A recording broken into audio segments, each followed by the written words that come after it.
लुटेरे तैयार थे, असलहे और गोला बारूद के साथ। प्लानिंग पुख्ता थी, इंतजार था तो बस रात बीतने का। सुबह होते ही उन्हें धावा बोल देना था।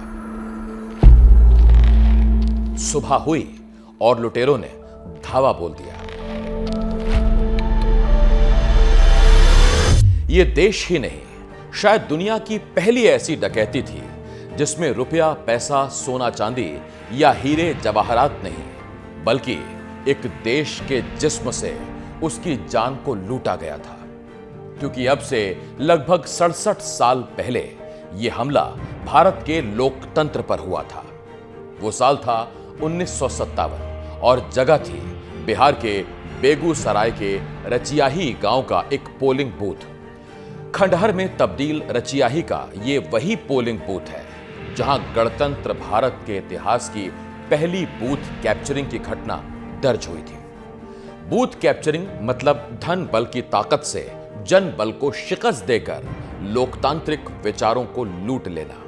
यहां गौरतलब है कि भारतीय लोकतंत्र के इतिहास में बूथ कैप्चरिंग का यह काला अध्याय उसी बिहार राज्य से शुरू हुआ था जिस बिहार की सरजमी वैशाली को दुनिया में सबसे पहले गणतंत्र की स्थापना का गौरव प्राप्त है। लेकिन दुर्भाग्य ये कि उसी बिहार के बेगूसराय में कामदेव सिंह नाम के एक कुख्यात अपराधी ने आजाद भारत में तब पहली बार लोकतंत्र को अगवा कर लिया था।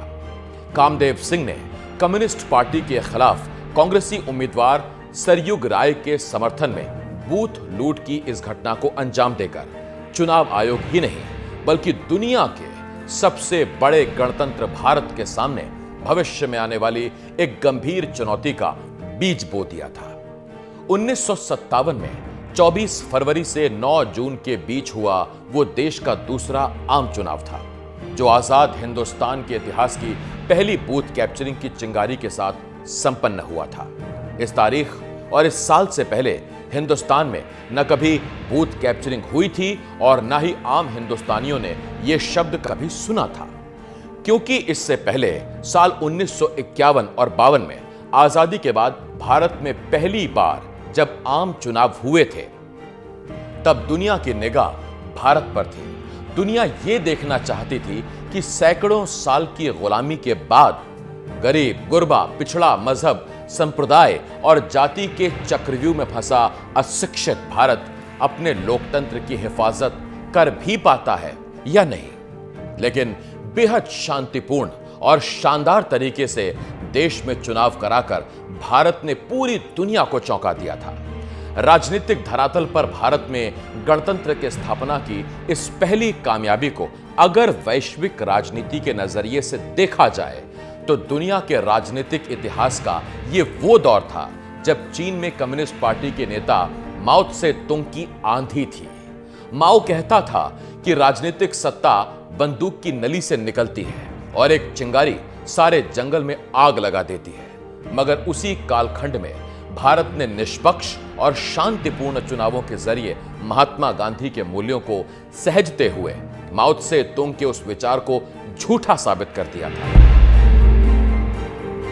लेकिन हिंदुस्तान के नए नवेले गणतंत्र में फ्री एंड फेयर मतदान की यह कामयाबी ज्यादा दिनों तक कायम नहीं रह सकी और 1957 के आम चुनावों में बिहार में हुई बूथ कैप्चरिंग की घटना से अपराधियों, दबंगों और धनबल की ताकत रखने वाले लोकतंत्र के दुश्मनों को यह समझ में आ गया था कि लोकतंत्र को भी अगवा किया जा सकता है। बंदूक के दम पर भी सत्ता हथियाई जा सकती है। बुलेट की ताकत से बैलेट को जीता जा सकता है, क्योंकि 1957 के बाद 1962 यानी कि तीसरे आम चुनाव में एक बार फिर से बिहार में उसी कामदेव सिंह ने एक साथ लगभग 5 बूथों को कैप्चर कर लिया और 1971 में रिकॉर्ड 34 पोलिंग बूथ पर कब्जा करके भारत के गणतांत्रिक ढांचे और निर्वाचन आयोग को चुनौती दे दी। भाड़े पर बूथ कब्जा करने का कामदेव सिंह का यह धंधा खूब फलने फूलने लगा और इसके बाद कमोबेश पूरे बिहार का चुनाव कामदेव सिंह कंट्रोल करने लगा। तब कहा जाता था कि काका कामदेव अगर चाहें तो चूहे भी चुनाव जीत जाएं। और फिर बिहार से पैदा हुई बूथ कैप्चरिंग कल्चर की ये चिंगारी आग बनकर देखते ही देखते उत्तर प्रदेश, पश्चिम बंगाल, आंध्र प्रदेश, मध्य प्रदेश, महाराष्ट्र तक फैल गई और आगे चलकर कमोबेश सारा का सारा हिंदुस्तान इस आग में झुलसने लगा। यही वो वक्त था जब 1967 में पश्चिम बंगाल के नक्सलबाड़ी से भारत में सशस्त्र नक्सली आंदोलन की शुरुआत हो चुकी थी और 70 का दशक आते आते माओ समर्थक नक्सलियों की एंट्री चुनावी राजनीति में भी हो गई। दूर दराज के इलाकों में नक्सली संगठन हिंसक तरीके से चुनाव को कंट्रोल करने की कोशिश करने लगे। उधर देश के कई राज्यों, खासकर बिहार और उत्तर प्रदेश में बूथ कैप्चरिंग एक ऑर्गेनाइज उद्योग का शक्ल अख्तियार करने लगा, जिसके साथ ही बूथ लूट के लिए दंगे, फसाद, आगजनी, अपहरण, हत्या, बलात्कार एक रिवायत बन गई। जैसे चुनाव होते थे वैसे ही बूथ कैप्चरिंग होती थी। फिर कई मामलों में पुनर्मतदान होता था और कई मामलों में तो पुनर्मतदान भी नहीं हो पाता था, या होता भी था तो पुनर्मतदान में भी बूथ लूट लिया जाता था। ये सब कुछ एक आम घटना हो गई। पंचायत चुनाव से लेकर विधानसभा और लोकसभा के चुनावों तक बूथ कैप्चरिंग की धमक सुनाई पड़ने लगी। शुरुआत में कई सफेदपोश नेता भाड़े के लुटेरों के जरिए बूथ कैप्चरिंग करवाते थे, लेकिन बहुत जल्द ही लुटेरों को यह समझ में आ गया कि बूथ कैप्चरिंग के रास्ते वो खुद भी नेता बनकर संसद और विधानसभाओं में सेंध लगा सकते हैं। दबंग, अपराधी और बाहुबलियों के लिए बूथ कैप्चरिंग के दम पर चुनाव जीतना या किसी को हराना बाएं हाथ का खेल हो गया।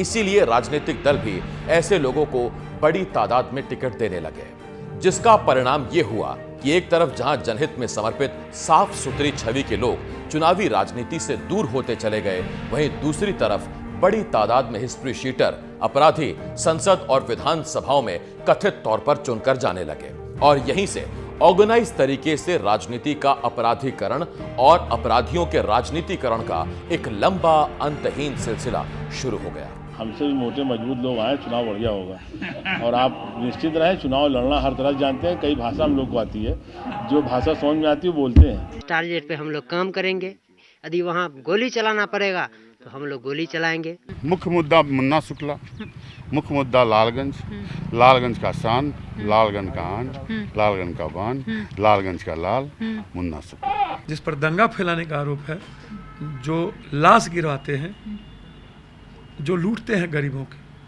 जो बांटता है वो भी बाहुबल, जो लूटता है वो भगवान। जो वोट बर्बाद कर रहा है उसको रोक रहे हैं। हाँ, अपने कैंडिडेट को दे रहे हैं। मतलब सबको निकाल के वहाँ पहुँचाए हैं। अच्छा। और सब 7% जा रहा है हमारे। हाँ, आपके विरोधी को? विरोधी का यहाँ नहीं चलेगा। अच्छा। जब यहाँ हम है तो विरोधी कहाँ से? आप कहते हैं भूमिहार का, बाकी लोगों से आप जाके बात कीजिए एकांत में, किसी जाति धर्म के लोग से, कि क्यों वोट आप देते हैं सूरज। लोग क्या कहते हैं, आप लोग क्या कहते हैं, स्पेशली मुझे उससे फर्क नहीं पड़ता, मेरे समर्थक बता देंगे उनको। इस तरह 1957 में बिहार से पैदा हुआ बूथ कैप्चरिंग कल्चर अगले लगभग 4 दशकों तक हिंदुस्तान के लोकतंत्र की हत्या करता रहा। बुलेट और बैलेट के इस गठजोड़ ने दुनिया के सबसे बड़े लोकतंत्र की बुनियाद को हिला कर रख दिया था, क्योंकि लोकतंत्र में चुनावी प्रक्रिया की विश्वसनीयता से अधिक महत्वपूर्ण शायद कुछ भी नहीं हो सकता। और किसी गणतांत्रिक देश के लिए इससे बड़ा खतरा या नुकसान और क्या हो सकता है कि उस देश के नागरिकों का मतदान प्रणाली से भरोसा खत्म होने लगे। उस दौर के भारत में यही हो रहा था। चुनाव आते रहे, जाते रहे, हालात चुनाव दर चुनाव बदतर होते गए और आम लोगों का यकीन चुनावी राजनीति से उठने लगा। Voters has come to believe that if they come out to vote, the administration will give them full protection and they are free to vote in the party whichever they like. कि अपने घर से लेकर vote देने जाने तक, जाने में, आने में, वोट देने के पहले, वोट देने के बाद उन्हें पूरी सुरक्षा मुहैया कराई जाएगी। और इन सब के बीच लहूलुहान लोकतंत्र और लोकतंत्र का रक्षक चुनाव आयोग असहाय और बेबस नजर आ रहा था। आजादी के बाद 25 जनवरी 1950 को जब भारत के पहले चुनाव आयुक्त सुकुमार सेन के नेतृत्व में निर्वाचन आयोग का गठन हुआ था, तब मंशा यही थी कि भारत का निर्वाचन आयोग देश में गणतंत्र और गणतांत्रिक मूल्यों की रक्षा करेगा और बदलते वक्त के साथ चुनाव सुधार कर लोकतंत्र को मजबूती देगा। लेकिन हो ये रहा था कि सत्ता और नेताओं के बोझ तले दबा चुनाव आयोग लोकतंत्र की दुर्गति का मूक दर्शक बना बैठा दिख रहा था, क्योंकि भारत में चुनाव सुधार कार्यक्रम सिर्फ समितियां बनाने तक ही सीमित रह गई थी।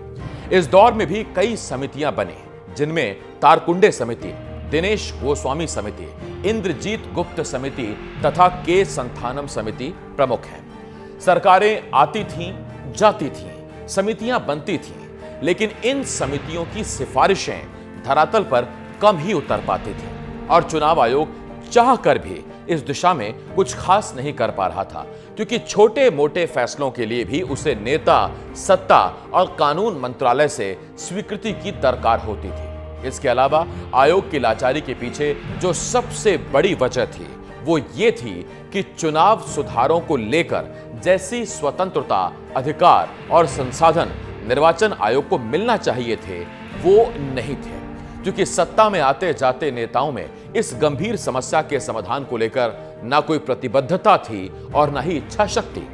दूसरी तरफ उस वक्त देश के तमाम हिस्से ऐसे भी थे जहां न बिजली थी, ना सड़क थी और ना ही दूर संचार के माध्यम थे। इसीलिए दुर्गम इलाकों में पोलिंग बूथों पर पर्याप्त सुरक्षा का इंतजाम भी नहीं हो पाता था। इन सब के अलावा मतदाताओं में भी अपने अधिकारों के प्रति जागरूकता का अभाव था और इन सारी बातों का सीधा फायदा अपराधियों को मिलता था। लेकिन बूथ कैप्चरिंग कल्चर के जड़ में जो सबसे बड़ी वजह थी वो था बैलेट पेपर के जरिए मतदान होना, क्योंकि उस समय इलेक्ट्रॉनिक तकनीक के जरिए मतदान कराने का कोई विकल्प मौजूद नहीं था।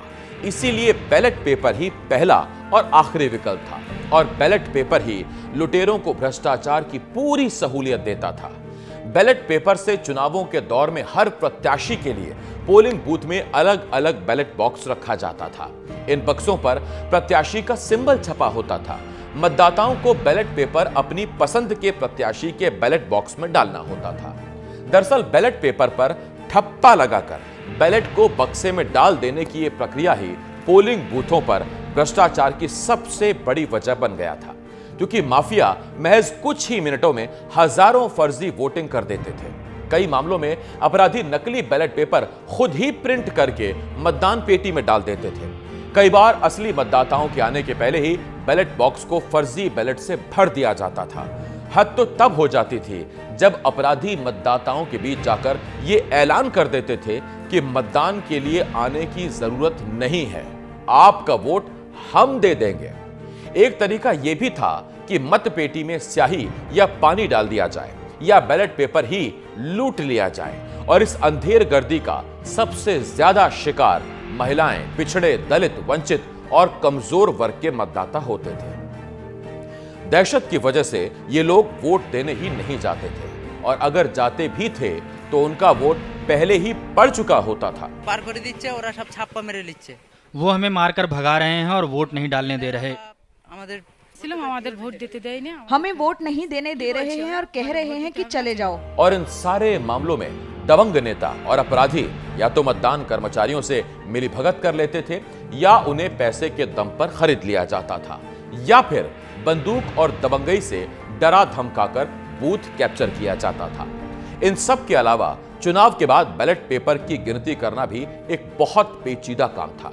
एक तरफ जहां इसमें हेरफेर की गुंजाइश बनी रहती थी तो वहीं दूसरी तरफ बहुत ज्यादा श्रम और समय लगता था। 80 का दशक आते आते बूथ कैप्चरिंग और इसकी वजह से हुई हत्या, लूट, बलात्कार, दंगा, फसाद, आगजनी अंतहीन सिलसिला की तरह अपने चरमोत्कर्ष पर पहुंच गया। स्थिति भयावह हो गई और यहीं से फ्री एंड फेयर मतदान के लिए बैलेट पेपर के विकल्प की जो तलाश शुरू हुई वो तलाश इलेक्ट्रॉनिक वोटिंग मशीन यानी ईवीएम मशीन की शक्ल में सामने आई। लेकिन देश में ईवीएम से जब पहली बार पहला चुनाव हुआ तो सेम सीट पर सेम चुनाव में 2 लोगों की जीत के साथ ही हुई थी 2 लोगों की हार। मतलब कि चुनाव एक, सीट एक और हारने जीतने वाले 4 कैसे हुए? कैसे हुआ यह चमत्कार? ये दिलचस्प किस्सा सुनाएंगे अगले भाग में। तब तक के लिए नमस्कार।